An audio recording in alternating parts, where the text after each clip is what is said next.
Today, we're diving into a massive controversy that's unfolding around Nigeria's most important high school exam, the WASSCE. What kicked off as a simple technical problem has absolutely spiraled into a full-blown crisis of confidence. We've got students, parents, and even politicians all demanding answers. Just picture it for a second. You've spent years of your life studying for this one single exam.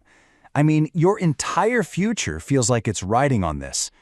The results are finally out, you rush to your computer, you're full of hope, and then you're hit with a digital brick wall. And there it is, the official word from WAEC, the West African Examinations Council.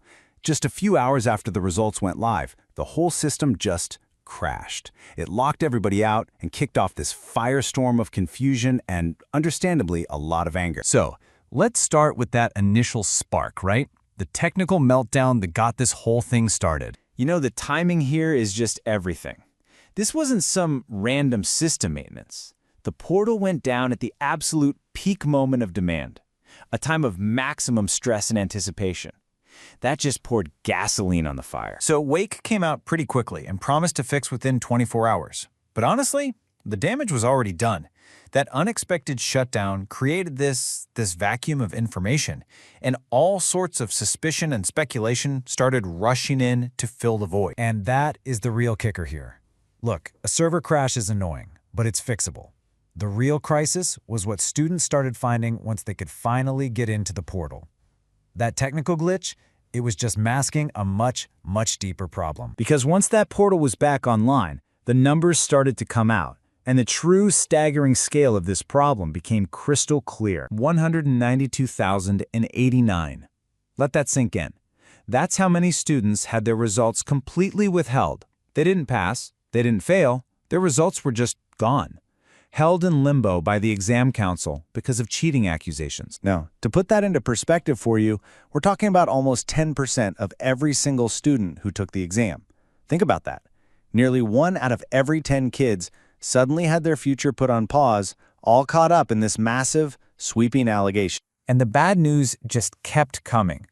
For the students who did get their results back, only about 38% of them actually got the grades they needed to even apply for university. That's less than 4 out of every 10 students. So we're not just talking about a bad year here. This was a historically bad year, the worst performance anybody has seen in over a decade. It created this double whammy of a crisis. You've got a huge number of results being held back, and at the same time, a record-breaking failure rate. Well, as you can imagine, this did not go unnoticed. The whole controversy jumped from social media right into the halls of government, and it sparked a pretty major political showdown. A lawmaker, Representative Chinedu Oga, came out and drew a line in the sand. He gave WAEC a 7-day ultimatum and threatened to sue them, flat out accusing them of abusing their power and deliberately trying to sabotage the futures of these kids. And his argument was really all about fairness. He said, look, WAEC had its own supervisors in the exam rooms. If there was cheating, why wasn't it stopped right then and there? He argued that yanking almost 200,000 results after the fact was totally unfair and just plain wrong. But the loudest voices in all of this belong to the people who are actually living through it, the students and their parents. So let's listen to what they were saying. So, beyond all the withheld results, the public anger really started to focus on one subject. People started noticing that even top-tier students were getting these bizarrely low scores in English language. And they had a pretty compelling theory about why. I mean, you can just feel the disbelief here. How does a straight A student suddenly get a D in English? It makes no sense. And this user points to a reason that was spreading like wildfire, that the English exam in many places was held late at night, in the dark, without any power. And here's someone who is there backing that story up.